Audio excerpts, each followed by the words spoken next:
नीतीश कुमार को सीएम पद से क्यों हटाया जा रहा है या बिहार में नए राज्यपाल को क्यों लाया गया, इस पर पप्पू यादव ने खुलासा किया तो अब बवाल मच गया है।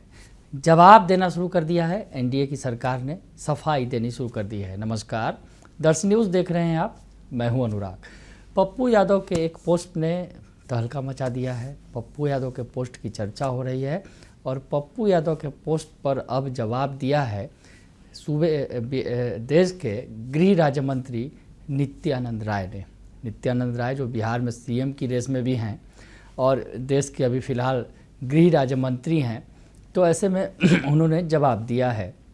तो सबसे पहले आपको पप्पू यादव का वो पोस्ट दिखाते हैं जिसको लेकर कहीं ना कहीं सियासी बयानबाजी तेज़ हो गई है और सियासत जो है चढ़ी हुई है। दरअसल पप्पू यादव ने जो बातें लिखी, पप्पू यादव ने जो लिखा कि पश्चिम बंगाल में राष्ट्रपति शासन लागू कर, बिहार विधानसभा से प्रस्ताव पारित कर, सीमांचल और मालदा, मुर्शिदाबाद, रायगंज, दिनाजपुर आदि जिलों को मिलाकर एक केंद्र शासित प्रदेश से बनाने का खेल जो है बीजेपी करने वाली है। तो बीजेपी के बड़ा खेल का जो है उन्होंने पहले से उसकी पोल खोली कि बीजेपी ने आखिर बिहार में ऐसा क्यों किया, बिहार में नीतीश कुमार को बिहार से केंद्र में दिल्ली क्यों भेजा जा रहा है और अचानक से राज्यपाल को क्यों बदला गया है। और इसके पीछे की वजह जो पप्पू यादव ने बताई वो काफ़ी, अगर यूँ कहा जाए कि शॉकिंग करने वाली थी कि क्या कुछ हो रहा है पीछे में। जिस तरह से पप्पू यादव ने बताया, फिर से बार आपको पढ़ के बता दूं कि सीमांचल और मालदा, सीमांचल जो बिहार का इलाका है, और मालदा, मुर्शिदाबाद, रायगंज, दिनाजपुर ये जो है बंगाल के क्षेत्र हैं। इन जिलों को मिलाकर एक केंद्र शासित प्रदेश बनाने का खेल बीजेपी करने वाली है, ये कहा पप्पू यादव ने। पप्पू यादव के इस पोस्ट पर बवाल खड़ा हो गया, सवालों के घेरे में आ गई बीजेपी। और जो आगे उन्होंने लिखा कि नीतीश जी को हटाने और लेफ्टिनेंट जनरल राज्यपाल को लाने के पीछे का यह खेल है।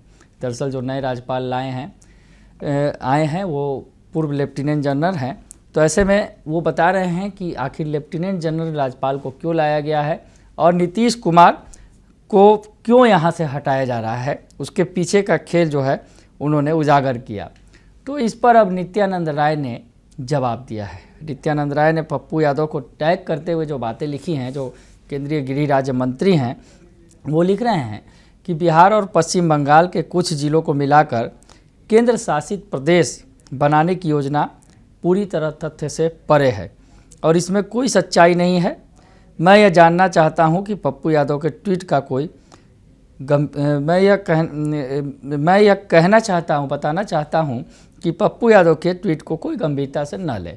तो नित्यानंद राय कह रहे हैं कि पप्पू यादव ने जो ट्वीट किया है उसमें कोई गंभीरता नहीं है, कोई सच्चाई नहीं है, उनके ट्वीट को गंभीरता से आप मत लीजिए। तो केंद्रीय गृह राज्य मंत्री नित्यानंद सफाई दे रहे हैं पप्पू यादव के इन आरोपों पर कि बीजेपी खेल रच रही है बिहार और बंगाल मिलाकर, बिहार के कुछ हिस्सों को और बंगाल के कुछ हिस्सों को मिलाकर एक केंद्र शासित राज्य बनाने की जुगत में लगी हुई है बीजेपी, और इसीलिए इतना बड़ा खेल किया जा रहा है।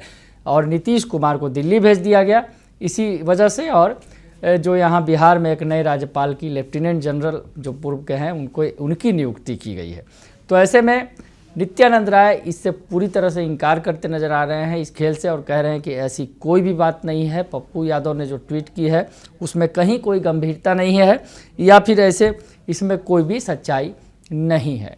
बात यही नहीं रुकी, नित्यानंद राय ने जवाब दिया तो पप्पू यादव ने भी पलटवार किया है। अब पप्पू यादव ने क्या कुछ कहा है ये आपको सुनाते हैं। पप्पू यादव ने जो बातें लिखी हैं कि नित्यानंद राय को संबोधित करते हुए लिख रहे हैं, नमस्ते नित्या बाबू, नमस्ते। बिना आग का कोई धुआं नहीं उठता। हम 3 दिन सीमांचल में रहे, फिर बिहार में सैनिक पृष्ठभूमि का गवर्नर और बंगाल में आईबी के पूर्व अधिकारी का गवर्नर बनना।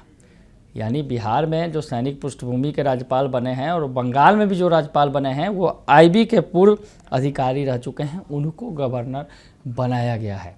और आगे लिखते हैं, संदेह पैदा करता है, अगर नहीं यूटी बनाएं तो अच्छी बात है, अगर बनाएं तो हम पूरी गंभीरता से लेंगे। आर्थिक नाकेबंदी करेंगे। तो पप्पू यादव ने कहा है, फिर से एक बार वही बातें कही हैं और कहा है कि बिना आग के कोई धुआं नहीं उठता, आग लगी है तभी धुआं उठ रहा है।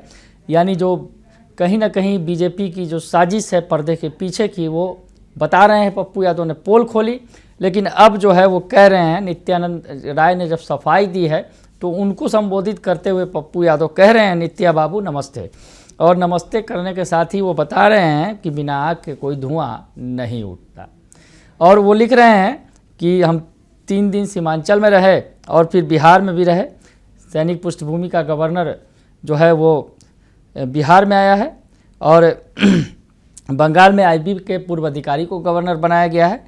संदेह पैदा करने वाला है, ये पप्पू यादव कह रहे हैं। और कह रहे हैं कि अगर यूनियन टेरिटरी नहीं बनाए, केंद्र शासित राज्य नहीं बनाए तो अच्छी बात है, और अगर बनाए तो हम पूरी गंभीरता से लेंगे, आर्थिक नाकेबंदी करेंगे। तो पप्पू यादव ने चुनौती दे दी है, नसीहत दे दी है और साथ ही साथ साफ कह दिया है कि अगर ऐसा कोई कदम आप उठाइएगा तो हम इसका पूरी तरह से पुरजोर तरीके से विरोध करेंगे, आर्थिक नाकेबंदी करेंगे।